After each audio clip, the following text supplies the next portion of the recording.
Star magic ഷോയിലൂടെയാണ് Anumol പ്രേക്ഷകർക്ക് പ്രിയങ്കരിയായി മാറിയത്. അതിനുശേഷം നിരവധി ആക്ഷേപഹാസ്യ പരിപാടികൾ അനുമോൾ ചെയ്തിരുന്നു. സ്റ്റേറ്റ് അവാർഡും ലഭിച്ചിട്ടുണ്ട്. 2025 സ്റ്റേറ്റ് അവാർഡ് ലഭിച്ചത്. Bigg Boss Malayalam season 7 title winner എന്ന നിലയിലും അനുമോൾ ശ്രദ്ധേയയായി മാറി. ബിഗ് ബോസിന് ശേഷമാണ് അനുമോളിനെ സ്നേഹിക്കുന്നവരും വെറുക്കുന്ന ഒരു സിറ്റുവേഷനിലേക്ക് വന്നത്. എന്നാൽ അനുമോൾ എന്നും ഒരുപോലെ തന്നെയായിരുന്നു. ശരിക്കും പറഞ്ഞാൽ ഒരു സർപ്രൈസ് തന്നെയായിരുന്നു അനുവിൻ്റെ വിവാഹം. ലൈഫ് സ്റ്റൈൽ ഫിറ്റ്നസ് ഒക്കെ ഇഷ്ടപ്പെടുന്ന എന്തായാലും ഒരു നടനല്ലാതെ ആരെങ്കിലും ആയിരിക്കും അനുവിനെ വിവാഹം കഴിക്കുന്നതെന്ന് ആരും ചിന്തിച്ചിരുന്നില്ല. അനുമോളുടെ അടുത്ത ബന്ധുക്കൾ ഒരു 50-ൽ താഴെ ആളുകൾ മാത്രമാണ് ഗുരുവായൂർ ക്ഷേത്രത്തിൽ വെച്ച് നടന്ന വിവാഹത്തിൽ പങ്കെടുത്തത്. നടൻ സുരേഷ് ഗോപി എത്തിയത് വലിയ രീതിയിൽ തന്നെ ചർച്ചയായി മാറിയിരുന്നു. പിയും നടനുമായ സുരേഷ് ഗോപി എത്തിയിരുന്നു. താലി കെട്ടിയതിനു ശേഷം വധൂവരന്മാർ സുരേഷ് ഗോപിയുടെ അനുഗ്രഹം വാങ്ങി. അധികം ആളുകളെയൊന്നും താൻ വിവാഹത്തിന് ക്ഷണിച്ചിട്ടില്ല. ഏറ്റവും വേണ്ടപ്പെട്ട വളരെ കുറച്ചു പേർ മാത്രമേ ഉള്ളൂ. വിളിക്കാനാണെങ്കിൽ ലക്ഷക്കണക്കിന് ആളുകൾ ഉണ്ടെന്നാണ് അനുമോൾ പറഞ്ഞത്.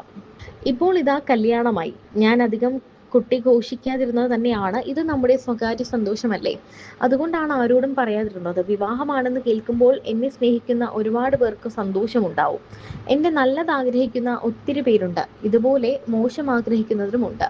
അങ്ങനെ മോശം ആഗ്രഹിക്കുന്നവർക്ക് ആദ്യമേ എല്ലാം കൊടുക്കണ്ട എന്ന് കരുതിയാണ് സത്യം പറഞ്ഞാൽ ഞാൻ വിവാഹത്തെക്കുറിച്ച് ഒന്നും തന്നെ പറയാത്തത്. സന്തോഷം ആഗ്രഹിച്ചിരിക്കുന്നവർക്കായി എല്ലാ വിശേഷങ്ങളും ഞാൻ എൻ്റെ യൂട്യൂബ് ചാനലിലൂടെ പുറത്തു പറയുമെന്നും അനുമോൾ പറയുന്നു. ഒറ്റ സാരിയൊക്കെ ഉടുത്ത് മുല്ലപ്പൂവൊക്കെ വച്ച് അതിസുന്ദരിയായ ഒരു കേരള തനിനാടൻ പെൺകുട്ടിയായി വരുമെന്ന് കരുതിയപ്പോൾ ഒരു മിക്സ് ആൻഡ് മാച്ച് ആണ് അനു തിരഞ്ഞെടുത്തത്. കേരളത്തിൻ്റെ തനതായ ഒരു കളർ എന്ന് പറയുന്നത് നമ്മുടെ ഒരു പട്ടും റെഡും ഗ്രീനും ഒക്കെയാണ്. എന്നാൽ തമിഴ്നാട്ടുകാർ കൂടുതൽ തിളക്കമുള്ള വസ്ത്രങ്ങളാണ് തിരഞ്ഞെടുക്കുന്നത്. കുറച്ചുകൂടി ഓറഞ്ച്, യെല്ലോ തുടങ്ങിയ കളറൊക്കെയാണ് ഇവർ തിരഞ്ഞെടുക്കുന്നത്.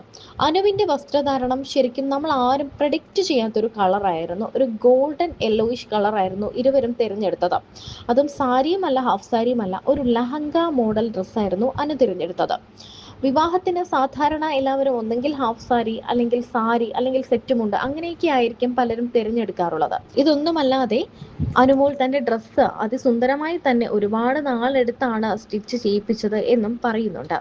ഒരുപാട് നാളത്തെ കഷ്ടപ്പാടാണ് അനുവിനെ സംബന്ധിച്ചിടത്തോളം ഈ വസ്ത്രവും എല്ലാം തന്നെ. സിജൻ മേക്കപ്പ് ആർട്ടിസ്റ്റ് ആണ് മേക്കപ്പ് ചെയ്ത് അനുവിനെ സുന്ദരിയാക്കി മാറ്റിയത്. M.OD സിഗ്നേച്ചർ ആയിരുന്നു ജ്വല്ലറി. ഡ്രേപ്പ് വിത്ത് KPയുടെ അടിപൊളി ഡ്രേപ്പിക്കും കൂടെ ആയപ്പോൾ അനുമോൾ അതിസുന്ദരിയായി മാറി. അനുവിൻ്റെ ഓരോ ഓർണമെന്റ്സിനും മിനിമൽ ആയിട്ടുള്ള ആഭരണങ്ങളും മുടി അഴിച്ചിട്ടുള്ള സിമ്പിൾ ഹെയർ സ്റ്റൈലും എന്നാൽ ഇച്ചിരി മുല്ലപ്പൂ വെച്ച് ഇച്ചിരി നാടൻ ലുക്കും ഒക്കെ ആയപ്പോൾ അനു അതിസുന്ദരിയായി മാറി.